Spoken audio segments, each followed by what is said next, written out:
Kansas City Chiefs came up with that must-win last night. We talked about the Chargers situation with Tony Dungy, and he gave voice to what I'm thinking Anthony Lynn is thinking, the head coach of the Chargers. Like, what happened to my GOAT quarterback here? My Chargers GOAT quarterback, all these records. And now here I am in a position of 4-7. Season's going down the tubes. We have to win our last 5 in a row just to have an above 500 record. Might be good enough for a 6 seed to sneak in. But right now, things are looking pretty darn bleak because we can't win games close.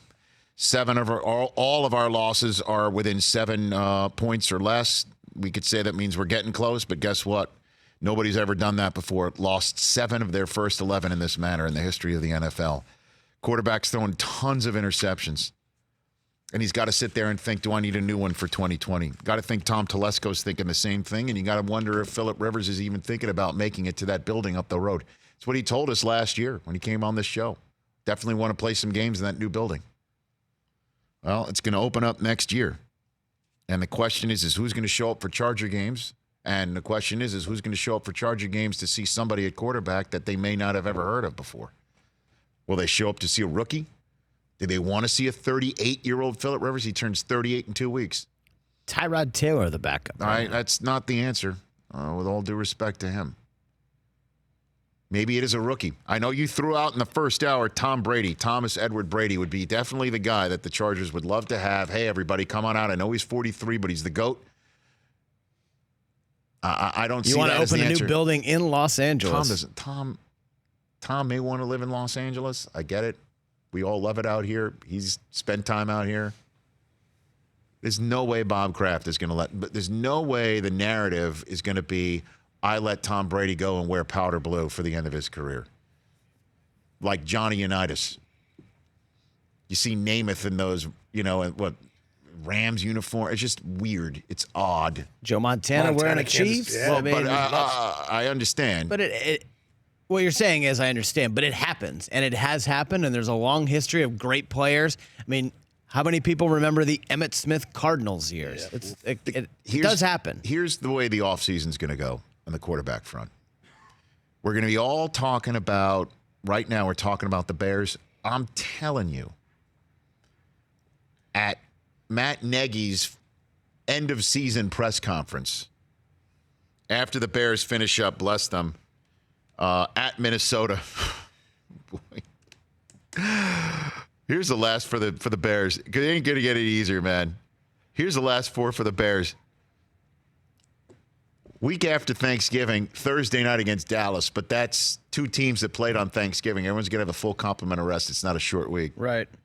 At Green Bay, home for Kansas City on Sunday night, and then at Minnesota. Nope. So they're going to come out of that potentially licking their wounds and maybe finishing up a season 6-10. Okay? So the 6-10 head coach of the Bears is going to step to a podium and say, Mitchell Trubisky's our guy. I'm telling you that's going to happen. Everybody out here thinks that it's not. It's going to happen. They are not going to go in and say we're evaluating the position. That ain't going to happen. How is that doing service to your fan base, though? Because service to your fan base is look at what happened last year. This year just didn't work out for whatever reason, X, Y, Z. This guy was not there. That was banged up. We're going to get better players at this position, that position. I'm warning you, Bears fans. I'm front-loading it for you, man. And ladies, it's coming. Cam Newton will be out there. Cam Newton will be out there. That will be discussed. And then there is all sorts of conversation around rookie quarterbacks. And who do you like? Who do you think is the future? And how is Tua looking in his rehab? And would you take Tua based off the medical? And here's the thing. We'll be there at the Combine late February on NFL Network. And wait till you hear about some of the changes coming there. And we'll be there on NFL Network, me and DJ. And when the quarterbacks are out there spinning it, there'll be Tua in his warm-ups in his warm-up sweats, not taking it off, standing out there with his quarterback mates. And we'll be discussing the medical. That's all it's going to be about with him. And do you trade up? Do you do all that? The Dolphins have a million draft choices. Who are they going to do? Who do they want? Joe Burrow might be your national champion Heisman Trophy winner. There's so many pieces of the conversation. But I'm telling you, I just feel it in my bones. I'm hooked on this feeling. Like the unlockiest lock of the offseason for me is Trubisky still the quarterback for the Bears. And Nagy's still the coach, and they're going to run it back and see how it goes. And if it doesn't work then they'll make some sort of decision. But for the Chargers, if they're going to move on from Phillip, and you want to fill up the stadium, and you want some pizzazz, putting Cam Newton in powder blue, that might be your way to go. That's pretty good. Or what about, so the Chargers right now are in the 11th hole for the NFL draft. Tua at 11? Depending on his medical. Depending on it. And there's no way. Did you see the report that he's already got draft insurance?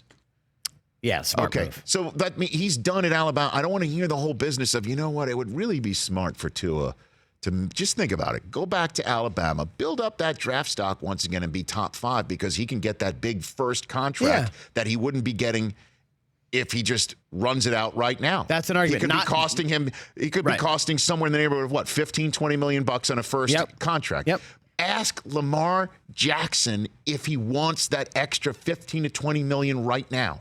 But I don't think. Ask him. I don't think those are similar scenarios. Yes, they are. He could get drafted by the Saints. He could get drafted by the Patriots. He could get drafted by name a quarterback ready team. Lamar Jackson coming off a Heisman Trophy season. A playoff ready team needing a quarterback. No injuries in his history. It was more a concern of like, does this style of play translate to the NFL? Tua's had 3 surgeries now in less than 2 years. Got it. And if he comes out of all of this with the medical, because he'll get poked and prodded. I hope he's ready for the MRI machines in Indianapolis because that's how he's going to be spending his time and in the meeting rooms where everyone's going to fall in love with him.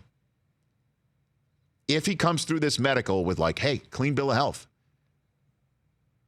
Bo Jackson kept playing on that hip. He didn't. He went right into surgery. Right. We have better medicine now, better procedures. He's fine. Team's going to jump on him. Dolphins at number 4? Dolphins could do whatever they want unless there's a team sitting at the top that is totally pig-headed and obstinate that doesn't want to make a trade. They're just going to keep the first overall pick. And that team is, oh, wait a minute. Yeah, the very definition of pig-headed and obstinate, with all due respect. So, again, ask Lamar Jackson. You know what, Lamar? You could be sitting there in, name it.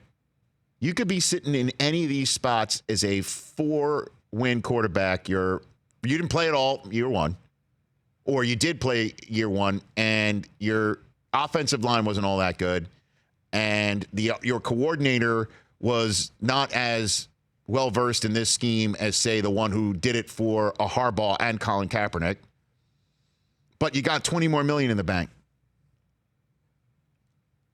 As opposed to, yeah, it was a long night for you. You have less money right now, but you're about to kill it at some point in your second contract. And in the meantime, you made the playoffs your first year. You're going to make the playoffs your second year, and you're talked about as an MVP candidate, and you're all over the place, even though you haven't done commercials. That's a no-brainer. And Tua has that potential opportunity right now. Unfortunately for him, it's through a very serious injury. He's done at Alabama.